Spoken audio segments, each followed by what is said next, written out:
evening, I'm Dr. Fred Rouse, the Real Money Doctor, and it's currently Thursday, July 16th, just about 7 o'clock, just a couple minutes till. And I want to do today's daily recap of events that affect the way you get, protect, and enjoy your money, your life, and your retirement. Now, the thought for today is, it's Thursday. The numbers are in, and we'll get to that in just a few minutes. For now, as we start just about every show, we want to touch base on the current number of COVID cases, since the COVID situation is the main thing that's been driving the U.S. and most of the world for the past 7 months or so, especially the U.S., since we don't have this anywhere near under control. Anyway, right now, current number of COVID cases is 3,556,000 cases. That's up another 78,000 since yesterday. Okay, the day before was only up 70,000 from the day before, so we're up to 78,000 cases overnight. Total number of cases that have recovered is basically 30%.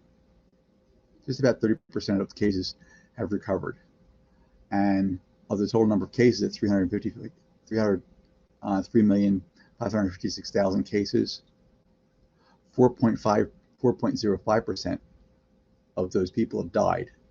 Okay, that brings right now the daily total of deaths at 138,141. That's up 874 people have died since yesterday. New York still has a number one spot, most number of cases, at 400,000, almost 404,000, almost 405,000 actually. They're up just about 800 cases, not quite, since yesterday, which is a little bit of an improvement.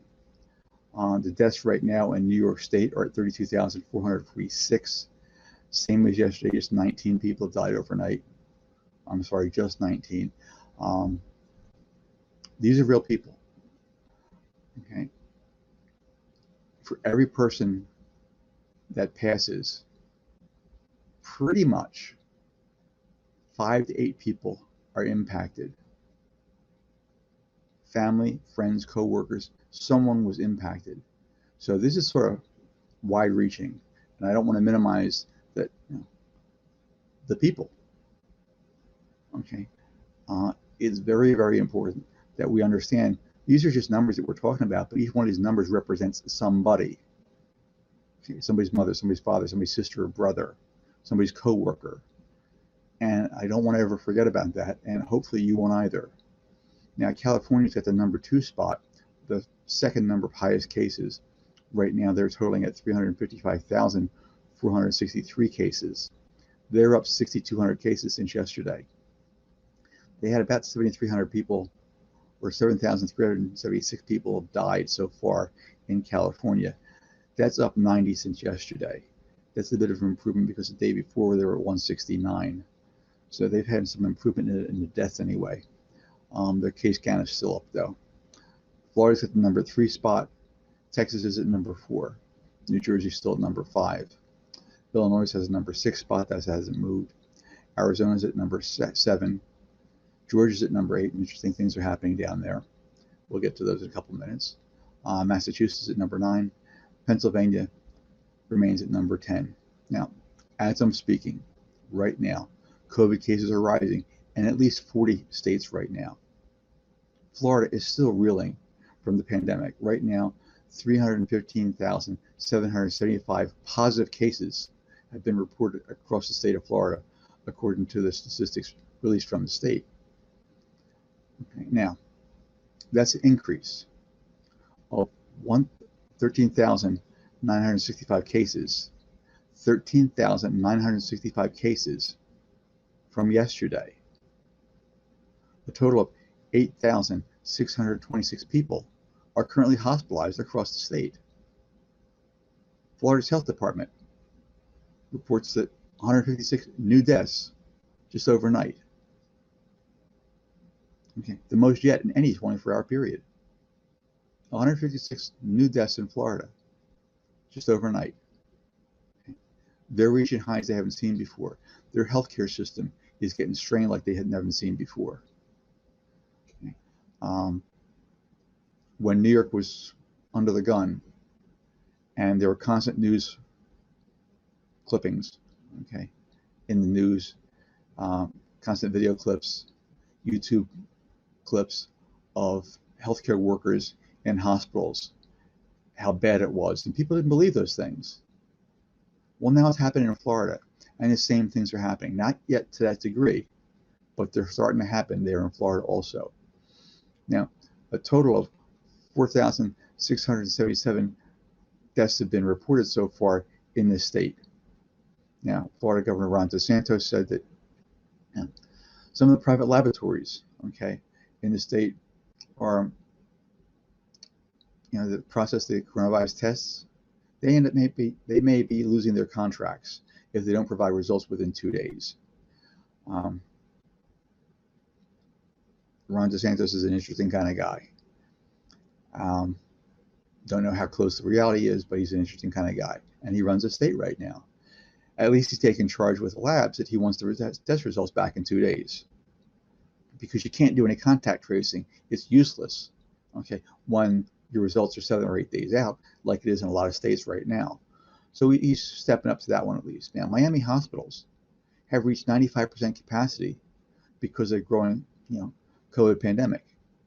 The city's mayor, Francis Suarez, told reporters just today in a news briefing.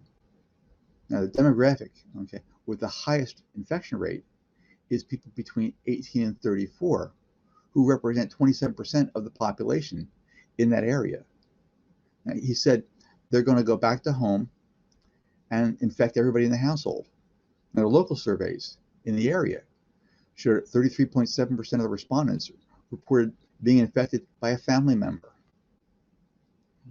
Now, today, governors of Colorado and Arkansas issued statewide mandatory mask requirements, okay, for public indoor spaces. More and more states and the District of Columbia have been enacting these mandates on face coverings. Now, Colorado Governor Jared Polis pointed to the worsening COVID conditions. Okay, said that the state is based on a significant uptick, okay, in newly reported cases in recent days. He added that the modeling from medical experts shows a dire picture going forward if we don't change our actions, namely an increase in mask wearing and social distancing. He gets it. Finally, he gets it. He said a new mandate would be imperative to protect the state's public health as well as the economy. He's putting the two together. Not everybody has. If you don't take care of the public health, the economy is not going to get any better. They go hand in hand, but the public health is first. If you don't get the COVID situation under control, the economy is never going to come back to where it was before. And where it was before, you're not going to see that for quite a while anyway. Now, the mask order that goes into effect tomorrow requires that people age 10 and older wear a face covering while in public indoor spaces, and comes after Polis previously said he could not enforce such a mandate, according to the Denver Post. So he changed his mind on things. When the people in your state are getting seriously nasty COVID numbers, okay, it's time to let go of whatever personal beliefs you might have had and just go with the numbers and the science. He's getting there right now. Okay, he recognizes that you need a mask and social distancing if you can get this under control. Now, the governor said that there's still a small window of opportunity. If we don't act at the current rate, though, the state would exceed its ICU capacity in September. Okay, not very far from here. So we're really on the knife's edge. That's what he said. We're really on the knife's edge. Now, Arkansas, the Republican governor there, Asa Hutchinson, introduced a similar mask requirement. He said that the mandate for a face covering comes as COVID cases and hospitalizations and deaths in the state are numbers that speak for themselves and indicate that we need to do more. I'm glad he's getting the hang of it. Okay. He said medical experts are pleading with the public to help combat the virus, and that lawmakers agree that mask mandates, okay, may be the only way the state can return to any normalcy whatsoever. If students are asked to wear masks in school in the fall, okay, It's up to the parents to set an example by wearing one themselves. That makes perfect sense. We should do it a little bit more often. Now, like in Colorado, the requirement applies to indoor public spaces as well as outdoor settings where there may be insufficient room to practice social distancing. Now, it goes into effect Monday, and children younger than 10 years old are exempt from the mandate. And you would really expect that.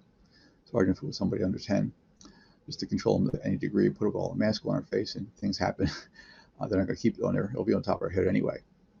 But this whole fight against the COVID-19 is likely to get harder and not easier, is what he said. We have to meet the challenge together. Everyone must do their part, and in this way, to enlist the support of everyone in this fight. Okay. Now, he's got the hang of it. And yesterday, Alabama became the 36th state to require a mask in public. The mandate came from Governor Kay Ivey. Okay. She was in no rush to do that. She really wasn't. And most governors are not, especially in the red states down south, where they haven't seen this before. But now it's coming to their states. And you can't argue with the numbers. You just cannot argue with the numbers. As your hospitalizations go up, from whatever cause you want to call it, okay, the hospitalizations are going up. And you got to deal with it. And the only way to deal with it right now is with a mask and social distancing. So she got it. Okay. Now, then there's Georgia. Georgia reported 3,871 new cases on Wednesday, their second highest day so far. And Governor Brian Kemp is explicitly banning Georgia cities and counties from ordering people to wear masks in public places. He voided orders on Wednesday that at least 15 local governments across the state had already adopted.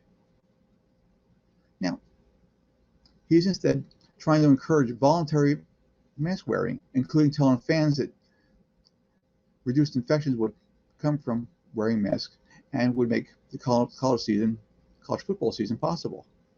So you see where his concern is. However, officials in at least 15 Georgia cities and counties, including Atlanta Mayor Keisha Lance Bottoms, had ordered masks during the corona pandemic, and many are really venting their outrage at this point in time at Kemp just swatting down their efforts. Now, according to a spokesman for the mayor's order remains in effect as science and data will continue to drive the city's responses. Okay. And masks saved lives. And that was Michelle Smith. She was a spokesman for the mayor. Now, Kemp doesn't disagree, saying he strongly supports mask wearing to combat the spread of COVID infections. He traveled the state earlier this month to encourage face coverings. But he has maintained for weeks that the cities and counties don't have the power to require masks in public places, saying no local order can be more or less restrictive than his statewide mandates. Well, that really didn't stop local governments from continuing to enact their own mandates.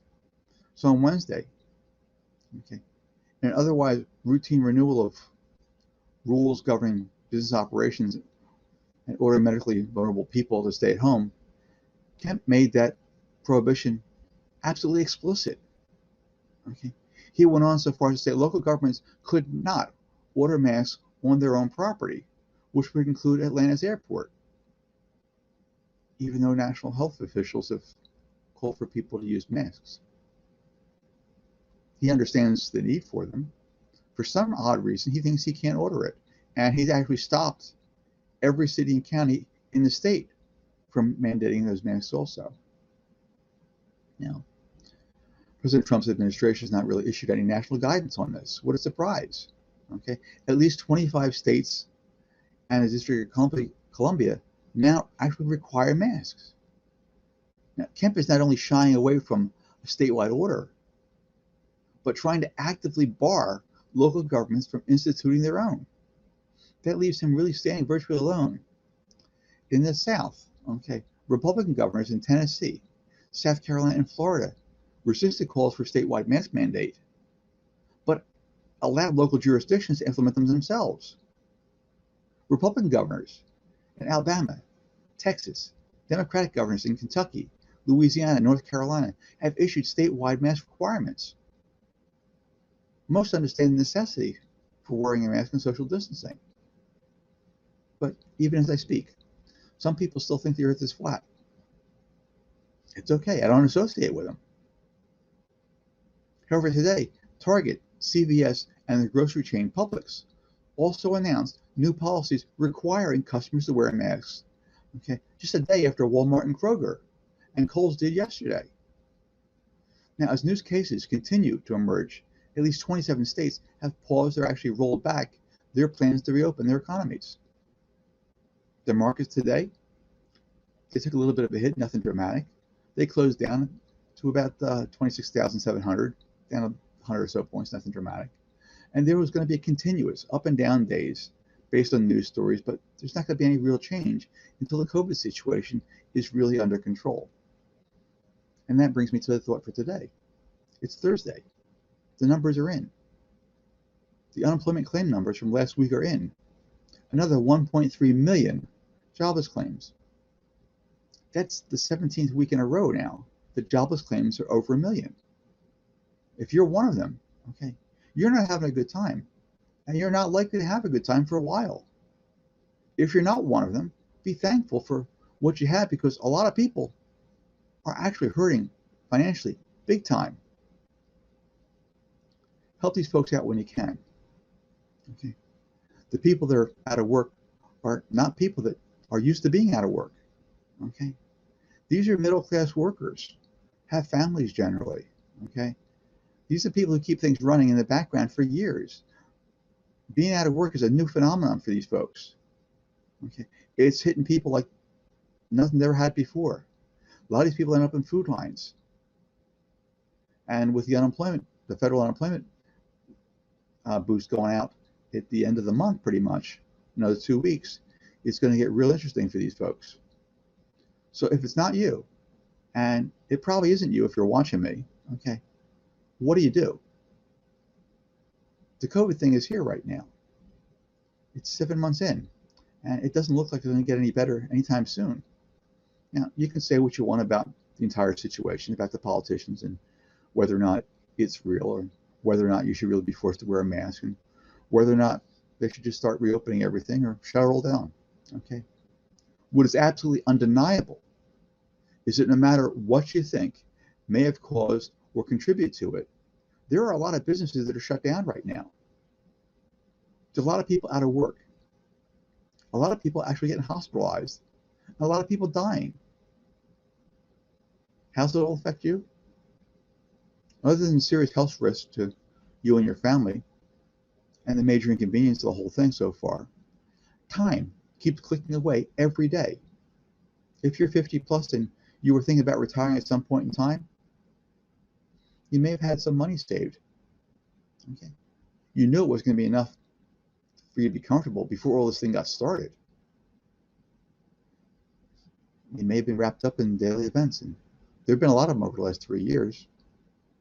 However, as all those things are happening, in and around your life, the clock kept ticking. It keeps ticking every day. And days keep going by, giving you less time every day to make any substantial difference to your eventual retirement. You know what's going to happen, either by your choice or by circumstances that are out of your control. The market, the economy, the job situation, possibly your health. You don't have to be that 70-year-old guy stocking shelves at Lowe's, or the 65-year-old waitress at the local diner whenever they happen to be able to reopen again. Just trying to make ends meet. Okay, a lot of people are just trying to make ends meet right now.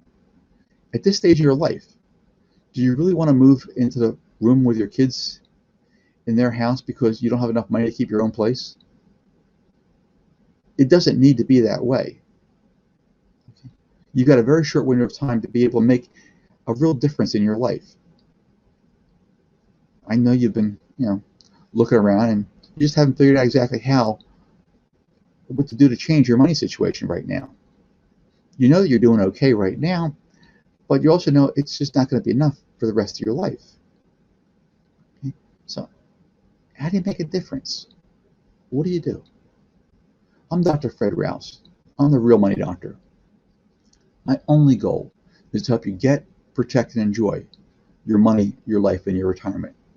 Now, if you're ready to actually start taking control of your life, your time, and your money so that you can give yourself the option to retire in the next 3 to 5 years with the cash flow that you'll need to maintain the lifestyle that you'll want and deserve without ever having to worry about a job or money again, go to my site, drrousenow.com. There's a 12-minute video there. Take a peek at it. See if it makes sense to you. Let me know what you think.